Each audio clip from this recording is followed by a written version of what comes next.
د هیواد له شمال زون څخه 210 مجاهدینو له یوې میاشتنۍ مسلکي او عقیدتي روزنې وروسته د بلخ د پولیسو په روزنیز مرکز کې د کورنیو چارو وزارت د منصوبینو په ګډون د یو لړ مراسمو په ترڅ کې خپل د فراغت سندونه ترلاسه کړل. ویل کېږي چې دا د شمال زون له دې پوځي روزنیز مرکز څخه د پولیسو 10مه دوره ده چې فارغېږي. دغه سربازان د جمله د ټولو دلته چې وو څه باندې 200 کسه وو چې الحمدلله هغه له مسلکي او عقیدتي درسونو نه فارغه سول. په دې مراسمو کې د کورنیو چارو وزارت د پولیسو د روزنیزو مرکزونو عمومي قومندان هم ګډون کړی و.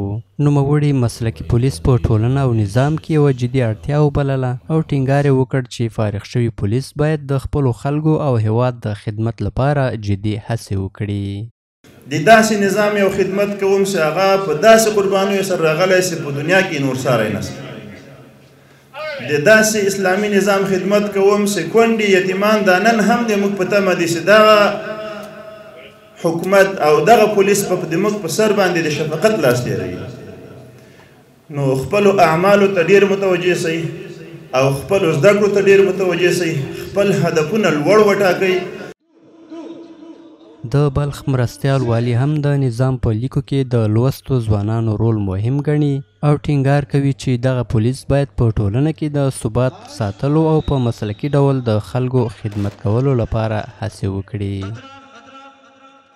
ما شما کوشش داشته باشیم شب روز و از انشاءالله کسته و هیچ وقت از بالای ما شما دشمنان الله، دشمنان نظام اسلامی، دشمنان امارات اسلامی و هیچ وقت موفق شده نمیتونه. ورته مهال په دغه دوره کې فارغ شوي پولیس خپلو زده کړو ته په اشارې ژمنه کوي هغه څه چې دوی زده کړي دي د خپل هیواد او خلکو د خدمت لپاره به یې پلي کوي. در اینجا که یک ما چیزی که آموختیم پس در قطعات خود که میریم و به همسنگران خود یاد میدیم. انشالله موږ دا تعهد اخلو چې د خپل نظام او د خپلو خلکو ساتنه به 24 ساعته کوو او په ځان یې فرض ګڼو. د بلخ د پولیسو روزنیز مرکز د هیواد په شمال زون کې یو له لویو پوځي روزنیزو مرکزونو څخه شمیرل کیږي چې تر دې دمه د بلخ، سمنګان، سرپل، جوزجان او فاریاب ولایتونو څخه شاوخوا 15800 مجاهدین په 10 دورو کې فارغ کړي دي.